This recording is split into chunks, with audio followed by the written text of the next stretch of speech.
Halo 3 ODST is our next game from Bungie. It comes out this fall, and it's essentially a side story to the Halo trilogy. It takes place in between the events of Halo 2 and Halo 3. The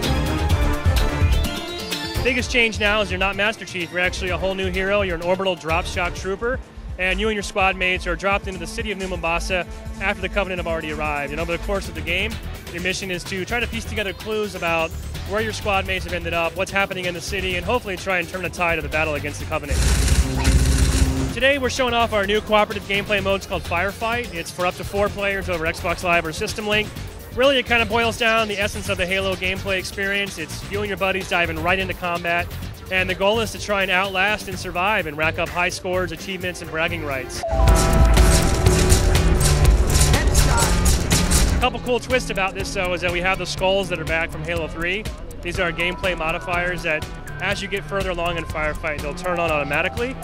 So it'll activate, change the way the game is being played. Things like catch that makes enemies throw grenades like crazy. There's ones that'll double the health of the enemies. There's ones that make the enemies immune to bullets. So the further you get in Firefight, the more skulls you have to deal with and sort of react accordingly. It's a true cooperative game mode, so you have a shared pool of life. So you and your teammates have 7 lives to get through 5 waves.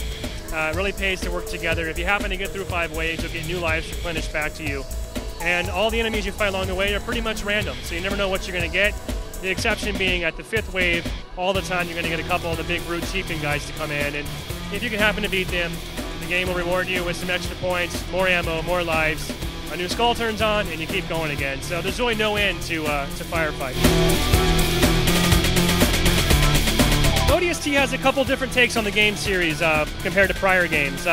The first change, obviously, like I mentioned, is the fact that you're not a Master Chief, you're not a super soldier in ODST.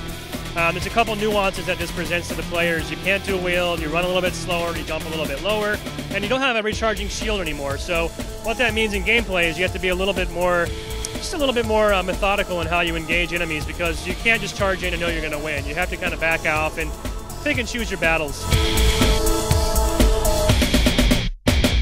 Your base health in ODST does not recharge, so there are more conventional means, like these health kiosks around. The game's going to play similar to Halo Combat Evolved in that way, where you have a sort of a loose amount of health. You can take some damage, your screen turns red, but eventually it starts to chip away at your base stamina, and at that point the only way to regain it back is to find a health kiosk. There's 2 new weapons available as well for ODSTs. They have a sound-suppressed SMG, and a new sounds pistol, which is kind of a throwback to the Halo 1 pistol. Super fun to use.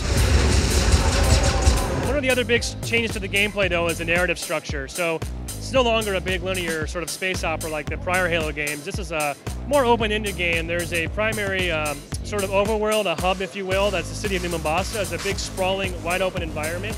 And you'll progress around the city at your own pace. You'll find these clues in any order you want. And then each clue will actually trigger a flashback sequence that allows you to play out a Halo action mission from the perspective of one of your squad mates. There's really 2 sides to the game. You're by yourself at night in the city as the rookie, trying to find clues, trying to avoid Covenant patrols. But then when you find a clue, you'll flashback, play through some more high-octane, typical Halo gameplay, blow up a bunch of Covenant, and then you'll flash back to the rookie again. You'll kind of do this back and forth until the timelines converge and the game will play out at that point.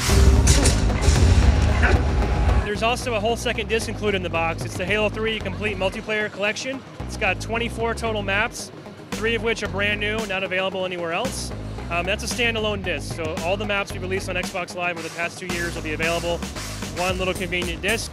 And also, holding on to your ODST disc guarantees you'll be able to access the Halo Reach multiplayer beta whenever that goes live. ODST is in stores on September 22nd.